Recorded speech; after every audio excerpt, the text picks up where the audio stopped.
My husband went to the bank every 15th of the month for 25 years. When he died, I discovered why, and I was left shattered. What I found in that safety deposit box exposed a web of lies that spanned continents. Every passport was a new identity, every photo a hidden family, and the letter he left confessed to a life of deception that I never imagined. But before we continue, make sure you are already subscribed to the channel and write in the comments where you are watching this video from. We love knowing how far our stories are reaching. The 15th. It was always the 15th. For 25 years of marriage, my husband Rajesh would leave the house at exactly 10 o'clock, 10 June. We were a team. At least that's what I believed. Rajesh was the man who held my hand through Ananya's birth, who supported me when my father passed away, who danced with me at her college graduation. How could I doubt him? He was devoted, or so it seemed. The last 15th of his life was no different. It was a humid October morning in Mumbai. He left as usual, waving goodbye from the car. I was in the kitchen preparing lunch when my phone rang. It was his colleague, voice trembling. "Priya bhabhi, Rajesh sir had an accident. A truck hit his car on the highway. Please come to the hospital immediately." My world stopped. I dropped everything, the knife, the vegetables, and rushed out, hailing an auto rickshaw. My hands shook as I dialed Ananya, who was at work. The hospital in Ontario was chaotic, doctors rushing, families wailing. When I arrived, Ananya was already there, her face pale. The doctor pulled us aside. "I'm sorry, he didn't make it. Massive internal injuries." Rajesh was gone. Just 52 years old, healthy, no vices. He exercised daily, ate home-cooked meals, and now dead in a senseless crash. I collapsed into Ananya's arms, sobbing. The shock hit like a wave, drowning me. The funeral was on a drizzly afternoon at the local crematorium. Friends, colleagues, relatives, all praising Rajesh as reliable, honest, a family man. I nodded through the condolences, accepting hugs and platitudes. But inside, I felt numb. Ananya was devastated. She was Daddy's little girl. I tried to be strong for her, but a strange unease gnawed at me. Why was he on the highway that day? The bank was just a 20-minute drive in the city. His colleague said he mentioned an errand after work, but it didn't add up. 2 days after the cremation, a knock at the door. It was the bank manager from State Bank of India, a middle-aged man with a sympathetic expression. He handed me a letter. "Mrs. Priya Sharma, my condolences on your loss. Mr. Rajesh Sharma was a valued customer. As per our records, you are the co-holder of safety deposit box number 927. The rental is paid through the year, but we need you to access and clear it at your earliest convenience." A safety deposit box? Rajesh never mentioned it. In 25 years, not a whisper. I stared at the letter, my mind racing. What could be in there? Family heirlooms? Important documents? Or something else? I called the bank right away. The assistant confirmed. Yes, the box was in both our names. I could access it tomorrow at 11 a.m. That night was torture. I paced our bedroom, opening drawers, flipping through his files. Everything seemed normal. Bank statements, tax returns, all organized in his neat handwriting. But something felt off, like a shadow in the corner of the room. Ananya noticed my restlessness. "Mom, what's wrong?" Besides, everything. I showed her the letter. She frowned. Dad never said anything about a box. Maybe it's for emergencies? We both tried to convince ourselves it was nothing. The next morning, I went alone. Ananya offered to come, but I needed to face this myself. The bank branch was sterile. Marble floors, air-conditioned silence. The manager greeted me warmly. "Mrs. Sharma, again, my sympathies. Your husband visited regularly, every 15th, like clockwork." Every 15th? Not just depositing salary? My stomach twisted, but I said nothing. She led me to the vault, a secure room lined with metal boxes. Using 2 keys, one hers, one from Rajesh's records, she pulled out box 927. it was heavier than I expected. You can review the contents in the private room. Take your time. Alone in the small, windowless room, I stared at the box. My heart pounded. With trembling hands, I opened it. Inside, no jewelry, no cash, just stacks of passports, 19 of them, each with Rajesh's photo, but different names. Rahul Singh, citizen of India, Robert Kane, citizen of Australia, Ramiro Gonzalez, citizen of Spain, and more. Canada, UK, UAE, even a fake-looking one from some island nation. My breath caught. What was this? Espionage? Fraud? But that wasn't all. Tucked with each passport were photos, family photos. In one, Rajesh, or Rahul, with a woman in a sari, 2 young boys smiling. In another, as Robert, arm around a blonde woman, a teenage daughter. Each passport had a separate life, wives, children, homes in different countries. Birth certificates, marriage licenses, all forged or real? I couldn't tell. The dates overlapped our marriage. The oldest was from 28 years ago, before Ananya was born. He'd been living parallel lives. The biggest shock, the newest passport, issued just 3 months ago. Rohan Patel, U.S. citizen. With it, a honeymoon booking to the Maldives for him and a woman named Elena Patel. Photos showed them laughing on a beach, her hand on his chest. It was recent. He must have taken a business trip for it.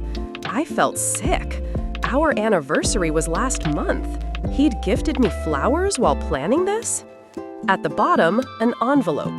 My name in his handwriting. I tore it open. Rage building. Priya, my dearest. If you're reading this, I'm gone and you found the box. I'm sorry, words can't fix this, but I owe you the truth. It started 28 years ago, before we met. I was young, ambitious, working in IT. A project took me abroad, and I met someone. It was a fling, but it led to a child. I couldn't abandon them, so I created a second identity to support them secretly. One lie led to another. Opportunities came, jobs in different countries, women who didn't know about you. I juggled it all, using the bank visits to manage wire transfers, win new documents, keep the secrets buried. The salary deposits were covers. I'd transfer funds between accounts, maintain the facades. I have 5 other families, 19 identities to hide them. I loved you and Ananya truly, but I was weak, addicted to the thrill, the escape. The accident? Maybe it was fate sparing you more pain. The house is safe, our finances are intact, but your trust is shattered, and for that, I beg forgiveness. Tell Ananya her father was flawed, but he loved her. Forever yours, Rajesh. I folded the letter, tears streaming. The man I loved was a monster, a con artist with global deceptions. How many lies? How many betrayals? I gathered everything, demanded copies from the manager. She looked concerned, but complied. Do you need help, ma'am? A lawyer? When I got home, Ananya was waiting. Mom, what was in the box? I sat her down, showed her the passports. Her face crumpled. This can't be Dad. But it was. We cried together, our world in ruins. I contacted the police, froze accounts. The investigation revealed fraud, bigamy charges posthumously, but the damage was done. Months later, I'm rebuilding. Therapy, support groups. Ananya and I are closer, survivors. If your partner has unexplained routines, question them. Trust, but verify. Because sometimes the deepest love hides the darkest secrets. Front door that evening, the house felt wrong. Too quiet, as if it already knew. Ananya was sitting on the bottom stair in her school uniform, knees drawn up, clutching that wretched brown parcel against her chest like a teddy bear. "Mummy," she whispered, "the postman said it was for Daddy, but Daddy's—" She couldn't finish. None of us had said the word dead out loud since the funeral. I took the box from her trembling hands and carried it through to the kitchen. My fingers were strangely calm as I sliced the tape. Inside, 2 brand new Indian passports, crisp as fresh banknotes, both bearing my husband's photograph. Only the names were different. One read Vikram Malhotra, the other Arjun Rao. Same face, same crooked half smile that used to make my stomach flip. 2 wives' names listed as spouses, neither of them me. Ananya peered over my shoulder and made a small animal sound. "This can't be Daddy," she said, voice cracking. "Daddy wouldn't." But he had. That night, we sat on the cold kitchen tiles, the passports open between us like evidence at a trial, and we cried until there was nothing left but hiccups and the sour taste of betrayal. I held my daughter while she sobbed into my neck, and I whispered lies about how everything would be all right, because that is what mothers do, even when their own hearts are in ashes. The police were gentle, in that practiced way that makes you feel like a victim and a fool at the same time. They found the second flat in Pune, the second wife, pregnant, devastated, clutching her own set of matching wedding photos, the joint accounts I never knew existed, the life insurance policies that named children I had never born. Posthumous bigamy charges, they called it, a legal curiosity, cold comfort when you're burning. Months crawled by. I learned the vocabulary of the betrayed: forensic accounting, statutory disclosure, grief counseling, anti-anxiety medication that tastes like chalk. Ananya stopped sleeping. I found her at 3 a.m. Googling how to know if your dad was a liar.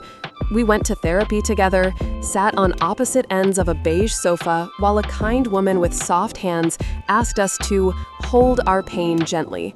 Some days, I wanted to throw the pain across the room.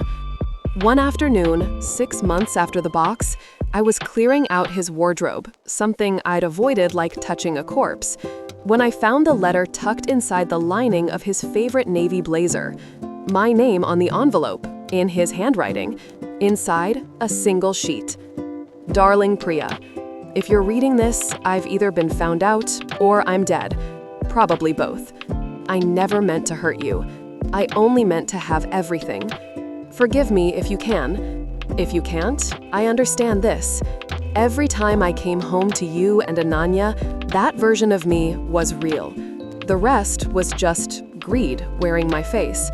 I'm sorry. V.